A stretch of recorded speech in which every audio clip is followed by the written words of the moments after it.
നമസ്കാരം. ഒട്ടേറെ വിവാദങ്ങളോടെയാണ് കൊല്ലം ജില്ലാ സമ്മേളനം അവസാനിക്കുന്നത്. സർക്കാരിനെതിരായ വിമർശനങ്ങൾ, പാർട്ടി സെക്രട്ടറിക്കെതിരായ വിമർശനങ്ങൾ, അതോടൊപ്പം നേതാക്കന്മാർക്കെതിരായ വിമർശനങ്ങൾ പലതും നമ്മൾ കഴിഞ്ഞുപോയ ദിവസങ്ങളിൽ ചർച്ച ചെയ്തു.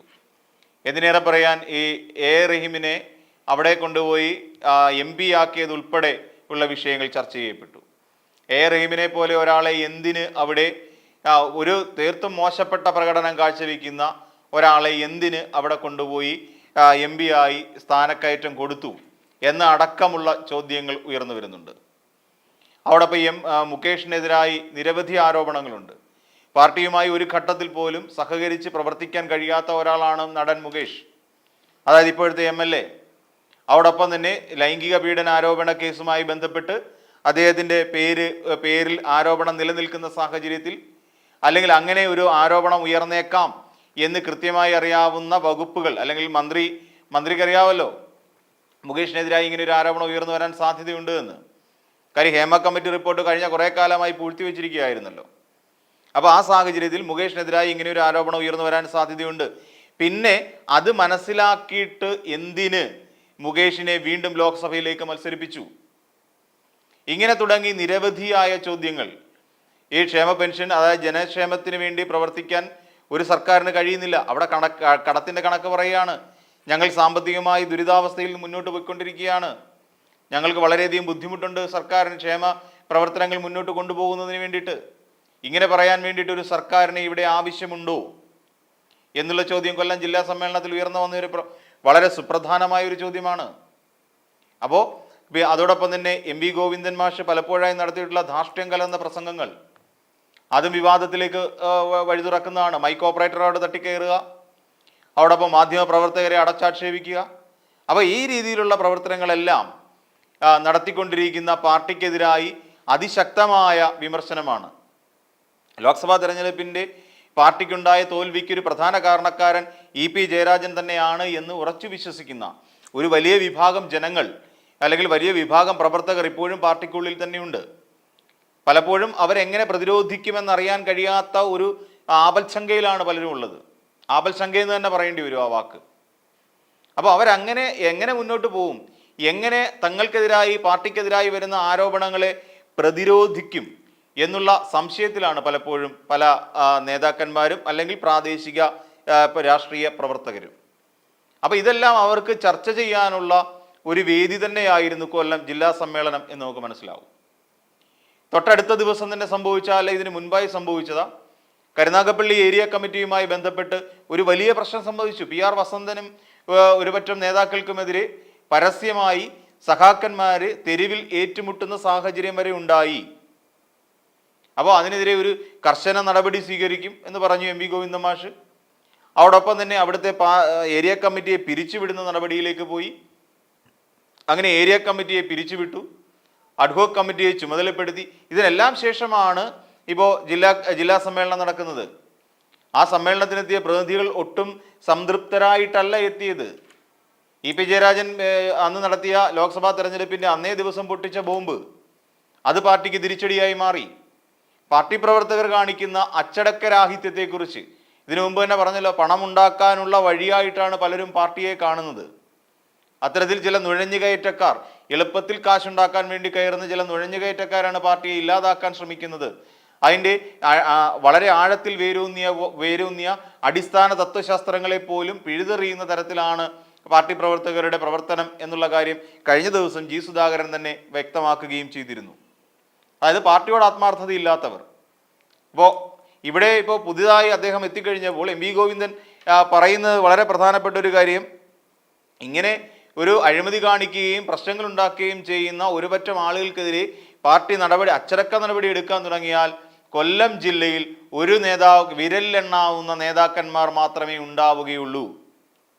അതായത് ആ പറഞ്ഞു വെക്കുന്നത്, കൊല്ലം ജില്ലയിലെ എല്ലാ നേതാക്കന്മാരെയും, CPMൻ്റെ എല്ലാ നേതാക്കന്മാരും കഴിവുകെട്ടവരാണെന്നും, അതല്ലെങ്കിൽ അവരെല്ലാവരും തന്നെ ഏതെങ്കിലും ഒക്കെ തരത്തിൽ പ്രശ്നങ്ങളിൽ അകപ്പെട്ടവരും, നിയമവിരുദ്ധമായി പണം സമ്പാദിക്കുന്നവരും, അച്ചടക്കമില്ലാത്തവരുമാണ് എന്ന് പറഞ്ഞു വെക്കുകയാണ് ഒരു പാർട്ടി സംസ്ഥാന സെക്രട്ടറി ചെയ്യുന്നത്. അതായത് അഴിമതി ആരോപണം നേരിടാത്തവരായി CPM കൊല്ലം ജില്ലയിൽ വിരലിൽ എണ്ണാവുന്നവർ മാത്രമേ ഉള്ളൂ അത്രേ. അതായത് ഇവിടെ അവർക്ക് പലപ്പോഴും ഈ നേതാക്കന്മാർക്ക് സംസ്ഥാന ഘടകത്തിൽ നിന്ന് മുന്നറിയിപ്പ് നൽകിയിരുന്നു.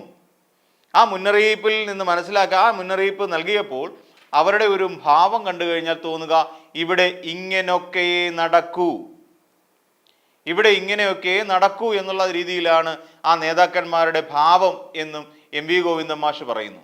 എന്തൊരു ദുരവസ്ഥയാണ് CPM എന്ന് പറയുന്ന പാർട്ടിക്കുണ്ടായത്. ഒരു പാർട്ടിയുടെ സംസ്ഥാന സെക്രട്ടറി പറയുന്ന വാചകങ്ങളാണിത്. ഉത്തരവാദിത്തപ്പെട്ട ഒരാൾ, വളരെ ഉത്തരവാദിത്തപ്പെട്ട ഒരാൾ, പാർട്ടിയുടെ സംസ്ഥാന സെക്രട്ടറി ജില്ലാ സമ്മേളനത്തിൽ ഉയർന്നു വന്ന മറ്റൊരു വാദമായിരുന്നു, ഒരു പഞ്ചായത്ത് മെമ്പർക്ക് എന്തുകൊണ്ട് ലോക്കൽ കമ്മിറ്റി സെക്രട്ടറി ആയിക്കൂടാ, LC സെക്രട്ടറി ആയിക്കൂടാ? അതിനെ എതിർക്കുന്നുണ്ട് പാർട്ടിയിൽ പലരും. അപ്പോൾ അവർ ചോദിക്കുന്ന വളരെ പ്രധാനപ്പെട്ട ഒരു ചോദ്യമുണ്ട്.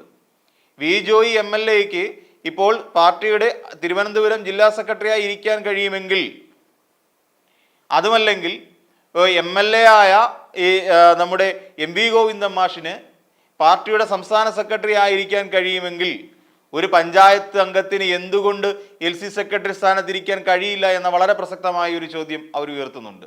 യാഥാർത്ഥ്യമല്ലേ? അങ്ങനെ ഒരു ചോദ്യത്തിന് എന്താ പ്രസക്തി ഇല്ലേ? വളരെയധികം പ്രസക്തിയുണ്ട്. അപ്പോൾ പറഞ്ഞു വന്ന കാര്യം, CPM-നെ സംബന്ധിച്ചിടത്തോളം സർവാദരണീയൻ എന്നുള്ള നിലയിൽ കാണുന്നത്, അല്ലെങ്കിൽ സർവ്വ അധികാരക്കാരൻ എന്ന് നമ്മൾ കാണുന്നത് സത്യത്തിൽ ഈ പറയുന്ന സംസ്ഥാന സെക്രട്ടറിയാണ്. എന്നാൽ സംസ്ഥാന സെക്രട്ടറിയുടെ ഇത്തരം വാക്കുകളിൽ നിന്ന്, അതായത് പലർക്കും മുന്നറിയിപ്പ് നൽകുമ്പോൾ, നിങ്ങൾ കാണിക്കുന്ന തെറ്റാണ് എന്ന് തെറ്റിനെ ചൂണ്ടിക്കാണിക്കുമ്പോൾ പലരും എന്ത് ചെയ്യുന്നു, ഇതിവിടെയൊക്കെ ഇങ്ങനെയാണ് നടക്കുന്നത് എന്നുള്ള തരത്തിൽ സംസ്ഥാന സെക്രട്ടറിക്ക് മറുപടി കൊടുക്കുന്നു. സ്വന്തം പ്രവർത്തകരെ, ജില്ലാ ഘടകങ്ങളിലുള്ള പ്രവർത്തകരെ പോലും നിലയ്ക്ക് നിർത്താൻ കഴിയാത്ത ഒരാളായി CPM-ന്റെ സംസ്ഥാന സെക്രട്ടറി അധപ്പതിച്ചിരിക്കുന്നു എന്ന് പറയുന്നതിലും തെറ്റില്ല. എങ്ങനെയുള്ളവരെയും കൊണ്ടാണ് ആ 15 മാസത്തിന് ശേഷം നടക്കാൻ പോകുന്ന നിയമസഭാ തെരഞ്ഞെടുപ്പിൽ കളം പിടിക്കാൻ പോകുന്നത്? അടുത്ത വർഷത്തെ അടുത്ത തുടർഭരണം ഉറപ്പാക്കാൻ വേണ്ടി ഇറങ്ങുന്നതെന്ന് ആലോചിച്ച് നോക്കുക. എം വി ഗോവിന്ദൻ മാഷ് തന്നെ പറയുന്നു, അങ്ങനെ അഴിമതി ആരോപണം ഉയർന്നു വരാത്ത ആരെയെങ്കിലും ഒരാളെ നിലനിർത്തണമെന്ന് വിചാരിച്ചാൽ പോലും നടക്കില്ല. കാര്യം വിരലിലെണ്ണാവുന്നവർ മാത്രമാണ് അഴിമതി ആരോപണങ്ങളോ അല്ലെ അഴിമതി നടത്താത്തവരോ ആയി കൊല്ലം ജില്ലാ കമ്മിറ്റിയിലുള്ളത് അത്രേ. എന്തുകൊണ്ട് ഒരു കൃത്യമായി ഇവർക്കൊരു മോണിറ്ററിംഗ് സംവിധാനമില്ല? പാർട്ടി അണികളെ, പാർട്ടി പ്രവർത്തകർ ഒരു എല്ലാ സംഘടനയ്ക്ക് അനുകൂലമായ രീതിയിൽ പ്രവർത്തിക്കണം. ഇതിനൊരു വലിയ തത്വശാസ്ത്രമുള്ള പാർട്ടിയാണ്. ജി സുധാകരൻ പറഞ്ഞ പോലെ ആഴത്തിൽ വേരോടിയ ഒരു തത്വശാസ്ത്രമാണ് CPM എന്ന് പറയുന്ന പാർട്ടിയെ ഇവിടെ നിലനിർത്തിക്കൊണ്ടു പോരുന്നത്. അപ്പോൾ അങ്ങനെ കൊണ്ടുപോകുന്ന ഒരു പാർട്ടിയെ എന്തുകൊണ്ട് നയിക്കാൻ എം വി ഗോവിന്ദൻ മാഷിന് കഴിയുന്നില്ല? അങ്ങനെ പാർട്ടിയെ മുഴുവൻ ശുദ്ധീകരിച്ചെടുക്കാൻ കഴിയാത്ത ഒരാളായി ആ പാർട്ടിയുടെ തലപ്പത്ത് എം വി ഗോവിന്ദൻ മാഷ് തുടരുന്നത് ഈ ധാർമ്മികതയാണോ എന്ന് സ്വയം ഒന്ന് ചോദിച്ചു നോക്കുക നന്നായിരിക്കും. പാർട്ടിയെക്കുറിച്ച് ഇങ്ങനെ ചില വെളിപ്പെടുത്തൽ നടത്തിക്കൊണ്ട് പറയുകയാണ്. സ്വയം എന്ത് യോഗ്യതയാണ് ആ സ്ഥാനത്ത് ഇരുന്നുകൊണ്ട് ഇനി മുന്നോട്ട് പോകാൻ? അതായത് സത്യത്തിൽ നമ്മൾ ചിന്തിച്ചു നോക്കിക്കഴിഞ്ഞാൽ കഴിഞ്ഞ ദിവസങ്ങളിലെല്ലാം നമ്മൾ ചർച്ച ചെയ്ത പോലെ ഒരു ലോബിയിങ്ങിൻ്റെ ഭാഗമായി ആ സ്ഥാനത്ത് എം വി ഗോവിന്ദൻ മാഷ് തുടരുന്നു. അത്തരം ലോബിയിങ്ങിനെ അല്ലെങ്കിൽ അത്തരത്തിലുള്ള ഒരു നേതൃത്വത്തെ അംഗീകരിക്കാൻ തെക്കൻ ജില്ലകളിലുള്ള പാർട്ടി ജില്ലാ ഘടകങ്ങൾക്ക് കഴിയുന്നില്ല ഒന്ന് ചിന്തിച്ചു നോക്കിയാലോ. പാർട്ടിയിലെ തെക്കുള്ള ആൾക്കാർക്ക് വടക്ക് നിന്നെത്തിയ മലബാർ ലോബികളെ എന്ന് പറയുന്ന പാർട്ടിയെ കയ്യിൽ അടക്കി വെച്ചുകൊണ്ടിരിക്കുന്നവർ അവരെ ഉൾക്കൊള്ളാൻ തെക്ക് എന്നുള്ള പാർട്ടി ഘടകങ്ങൾക്ക് കഴിയുന്നില്ല. ഒരുപക്ഷെ അങ്ങനെ സംഭവിച്ചതാകാം ഈ എം വി ഗോവിന്ദൻ മാഷിനോടുള്ള ഈ ധിക്കാരപരമായ മറുപടി. അങ്ങനെ ചിന്തിക്കുക. പക്ഷെ എന്നിരുന്നാൽ തന്നെയും ഒരു പാർട്ടി പ്രവർത്തകനാകുമ്പോൾ, ഒരു പാർട്ടിയെ അടിയുറച്ച് വിശ്വസിക്കുന്ന ഒരാളാകുമ്പോൾ പാർട്ടി എന്താണോ പറയുന്നത്, തെറ്റാണെങ്കിൽ അംഗീകരിക്കണമെന്നല്ല, തെറ്റിനെ തിരുത്തുക എന്നുള്ളതാണ് ഒരു പാർട്ടി പ്രവർത്തകന്റെ യഥാർത്ഥ ഗുണം. ആ ഗുണം പക്ഷെ ആരും കാണിക്കുന്നില്ല. തെറ്റിൽ നിന്ന് തെറ്റിലേക്ക് തന്നെ പോയിക്കൊണ്ടിരിക്കുന്ന ജില്ലാ കമ്മിറ്റികളാണ് 100% എന്ന് തന്നെയാണ് എം വി ഗോവിന്ദൻ മാഷിന്റെ ഈ വാക്കിൽ നമുക്ക് മനസ്സിലാക്കാൻ കഴിയുന്നത്. അതായത് പാർട്ടി പ്രവർത്തകർക്കിടയിലെ 95% ആളുകളും ഈ പറയുന്ന അഴിമതി ആരോപണം നേരിടുന്നവരാണ്. ഈ രീതിയിലാണോ മുന്നോട്ട് പാർട്ടി പോകേണ്ടത്? ഇതോടുകൂടി തദ്ദേശ സ്വയംഭരണ തെരഞ്ഞെടുപ്പിൽ വലിയൊരു മുന്നേറ്റം ഉണ്ടാക്കാം എന്നുള്ള ഒരു പ്രതീക്ഷ തൽക്കാലം അതിനുവേണ്ടി അടുപ്പത്ത് വെച്ച വെള്ളം അങ്ങ് വാങ്ങി വെക്കുന്നതായിരിക്കും നല്ലത്. ഇവരെയൊക്കെ കണ്ടിട്ട് വേണമല്ലോ ഈ വരാൻ പോകുന്ന തദ്ദേശ സ്വയംഭരണ തെരഞ്ഞെടുപ്പിൽ ആ പാവം പിടിച്ച വാർഡിലോ പഞ്ചായത്തിലോ അല്ലെങ്കിൽ മുനിസിപ്പാലിറ്റിയിലോ കോർപ്പറേഷനിലോ ഉള്ള ആൾക്കാർ വോട്ട് രേഖപ്പെടുത്തേണ്ടത്? അല്ല എം.വി. ഗോവിന്ദൻ മാഷിൻ്റെയോ പിണറായി വിജയൻ്റെയോ വലിപ്പം കണ്ടിട്ടായിരിക്കത്തില്ല അവരാര് വോട്ട് ചെയ്യുന്നത്. അപ്പോൾ അങ്ങനെ എടുത്തുയർത്തി കാണിക്കാൻ പറ്റുന്ന ഒരു പ്രാദേശിക നേതാവ് പോലും ഇല്ലെങ്കിൽ പിന്നെ എങ്ങനെയാണ് പാർട്ടി ഒരു വലിയൊരു മാമാങ്കത്തെ നേരിടാൻ പോവുക? അതിൻ്റെ സൂചനകൾ കണ്ടു കഴിഞ്ഞു. നിലവിൽ ഭരിച്ചുകൊണ്ടിരുന്ന 3 പഞ്ചായത്തുകളുടെ ഭരണമാണ് CPM-ന് നഷ്ടപ്പെട്ടത്. അത് നമ്മൾ ചിന്തിക്കണം. പല ആൾക്കാരും പാർട്ടി വിട്ടു പോയി തുടങ്ങി. ഏറ്റവും ഒടുവിൽ ആയിഷ പോറ്റി. നമുക്കറിയാം കൊട്ടാരക്കര എന്ന് പറയുന്ന സ്ഥലത്ത് അവിടുത്തെ കൊട്ടാരക്കരയുടെ രാജാവെന്നറിയപ്പെട്ടുകൊണ്ടിരുന്ന ആർ ബാലകൃഷ്ണപിള്ളയെ മലർത്തി അടിച്ചുകൊണ്ട് ഈ രാഷ്ട്രീയ ഒരു പുതിയ ഉദയമായി മാറിയ ഒരാളാണ് ആയിഷ പോറ്റി. ഇപ്പോൾ ആയിഷ പോറ്റി പിന്മാറുന്നു, രാഷ്ട്രീയത്തിൽ നിന്ന് തന്നെ പിന്മാറുന്നു. ഇനി നാളെ ഇപ്പോൾ അനാരോഗ്യകരമായ അല്ലെങ്കിൽ ആരോഗ്യവുമായി ബന്ധപ്പെട്ട പ്രശ്നങ്ങളെന്ന് പറഞ്ഞിട്ടാണ് ആയിഷ പോറ്റി പിന്മാറിയതെങ്കിലും ഇതിൻ്റെ എല്ലാം പിന്നിൽ KN ബാലഗോപാലുമായി ഉണ്ടായ തർക്കങ്ങളാണ് എന്ന് പറയപ്പെടുന്നുമുണ്ട്. അപ്പോൾ ഇനി നാളെ ഒരിക്കൽ വേറെ ഏതെങ്കിലും ഒരു പാർട്ടി വേദിയിൽ ആയിഷ പോറ്റിയെ കാണില്ല എന്ന് നമുക്ക് ഉറപ്പിച്ച് വിശ്വസിക്കാനും കഴിയില്ല. കാര്യം അത്രത്തോളം ശക്തയായ ഒരു നേതാവ് തന്നെയാണ് ആയിഷ പോറ്റി. പാർട്ടിയിൽ ഇനി നിന്നിട്ട് പ്രത്യേകിച്ച് ഗുണമൊന്നുമില്ല എന്ന് സ്വയം തിരിച്ചറിവ് തന്നെയായിരിക്കും. ഏരിയ കമ്മിറ്റി അവരെ തരം താഴ്ത്തിയായിരുന്നല്ലോ. അപ്പോൾ ഇനി ഈ പാർട്ടിയിൽ നിൽക്കുന്നതുകൊണ്ട് പ്രത്യേകിച്ച് ഗുണമൊന്നും ഉണ്ടാകില്ല എന്ന് കണ്ടിട്ടാവാം ഒരു പക്ഷേ ആയിഷ പോറ്റി ആ സ്ഥാനത്ത് നിന്നും സ്വയം മാറി നിൽക്കുന്നത്. അപ്പോൾ ഇങ്ങനെ നിരവധിയായ പ്രവർത്തകർ അവരുടേതായ കഴിവുകൊണ്ട് ഇപ്പം കൊട്ടാരക്കര പോലെ ഒരു മണ്ഡലം പിടിച്ചെടുക്കാൻ വേണ്ടി നടത്തിയ ശ്രമങ്ങൾ, കൊട്ടാരക്കരയിലെ കിരീടം വെക്കാത്ത രാജാവായിരുന്നു സത്യത്തിൽ ആർ ബാലകൃഷ്ണപിള്ള. അവിടെയാണ് അദ്ദേഹത്തെ വീഴ്ത്തിയത് എന്ന് നമ്മൾ ചിന്തിച്ച് നോക്കണം. അപ്പോൾ ഇങ്ങനെയുള്ള ഒരുപാട് ഘടകങ്ങളുണ്ട് ഈ പാർട്ടിക്കുള്ളിൽ. അങ്ങനെ പാർട്ടി പതുക്കെ ഇല്ലാതായി പോകുന്നു എന്നുള്ളതാണ് നമ്മൾ ചിന്തിക്കേണ്ടിയിരിക്കുന്നത്.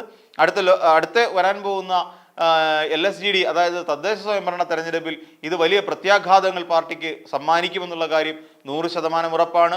എം.വി. ഗോവിന്ദൻ മാഷ് എന്തായാലും ഈ കാര്യങ്ങളൊക്കെ തിരിച്ചറിഞ്ഞ സ്ഥിതിക്ക് പാർട്ടിക്കുള്ളിൽ വളരെ കൃത്യമായ ഒരു ശുദ്ധീകരണവും ആവശ്യമാണ്.